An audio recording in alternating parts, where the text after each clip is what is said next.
Chumripsur, Namaste, hello.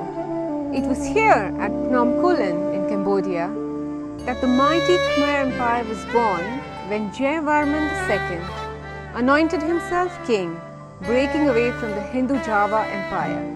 In this series, we will see how the Indic influence was absorbed and adopted into the local culture and is still a pivot point around which the Cambodian culture and life revolve.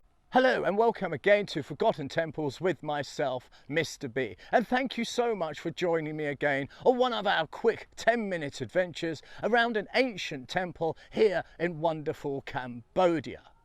Now what you see slumbering over my shoulder is a giant. He is a complete colossus of a temple. It sprawls out for over 400 acres and is in fact the largest temple complex in the entire world. I am of course talking about Angkor Wat.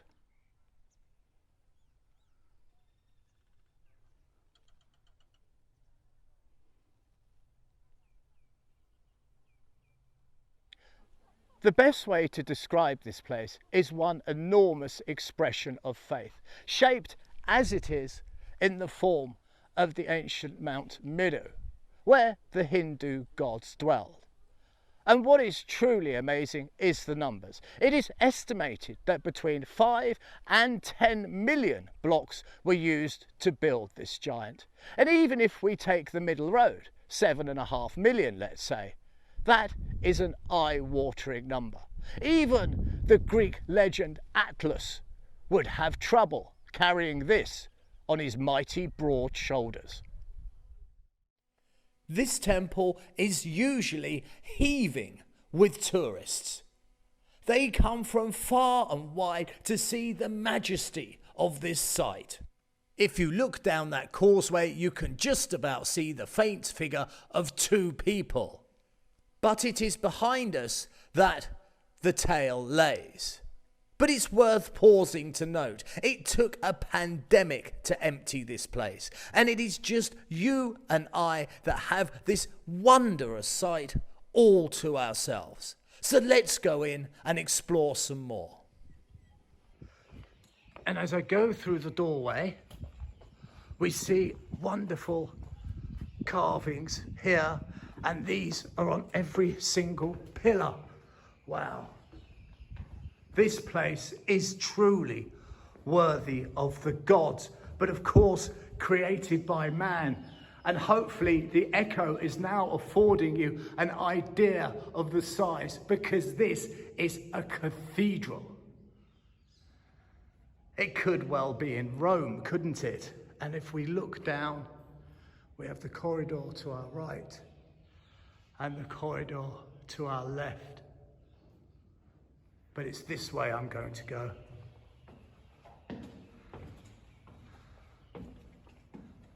And to think, apart from a couple of pigeons, we have this all to ourselves.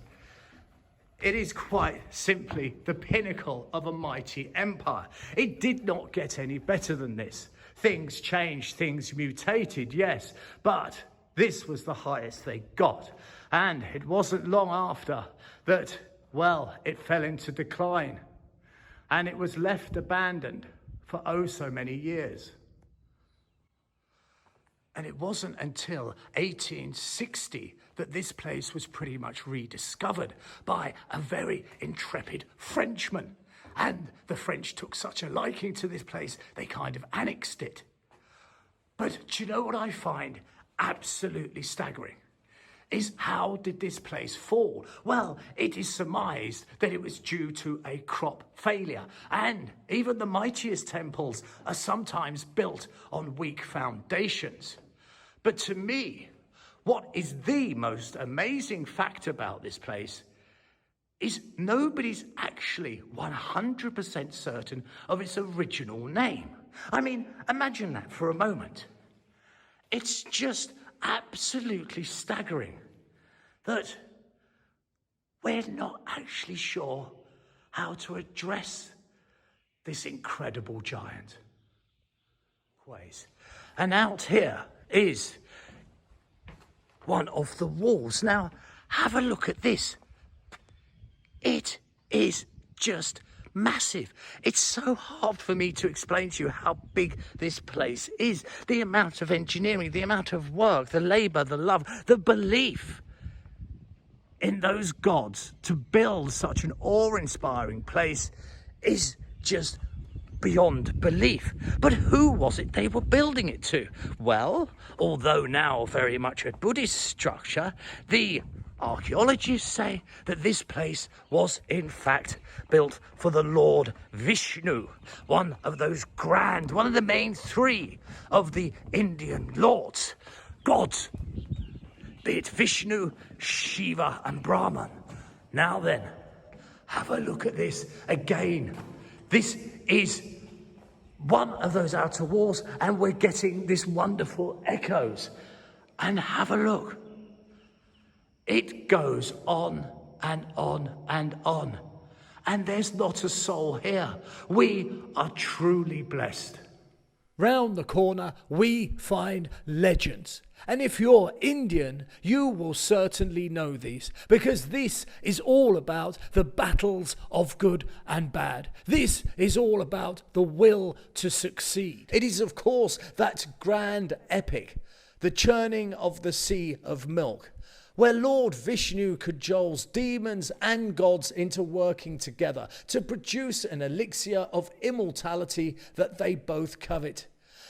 They churn the waters of the cosmic ocean using a sacred mountain as their pivot. Using a giant snake as a rope, the gods and the demons pull for 1,000 years, churning up the waters to create the elixir of immortality. Not all the tales told here are of heroic doings. Here we can clearly see 3 people that have been sent into the depths of hell. The demons around them are torturing them, and they're doing so by hammering nails into their very bodies. Many of the temples I visit are often missing their hearts, but that is not the case here, because the main reason for the temple, the god that it was built to worship, is still in residence. And that god is Vishnu. And this is a wonderful example of him. Look at these lovely fresh flowers, and I wish you could smell the scent in the air. It is quite magnificent, I assure you. And Vishnu, the whole reason this temple was built, still resides here. And do you know what Vishnu's job is? He is the preserver. And in closing, let's have a look at what actually happened here. Because what those ancients did was they disassembled a mountain to recreate another mountain. They reshaped it in the form of Mount Meru. Now that is quite incredible on its own. But there's one last thought that I think will blow your mind. The pyramids at Giza used less stone than here. But when creating the mighty pyramids, the Egyptians had to move their stone only 1/4 of a kilometre. Here at Angkor Wat, they moved it 40 kilometres. Now, just think about that. You have factored up the difficulty by an enormous amount. And these are huge blocks. We honestly would have trouble moving a single stone with our modern engineering skills and our modern machinery. And these guys moved approximately 7.5 million. As always, I ask you to like, subscribe and comment. And please do comment, because these videos are being sponsored and they're rather brief. But if you would like to have more adventures, then please, by commenting, those sponsors will hear and they may well bring us back. So all your thoughts would be greatly appreciated. This is Mr. B, as always, wishing you nothing but the very best. Take good care.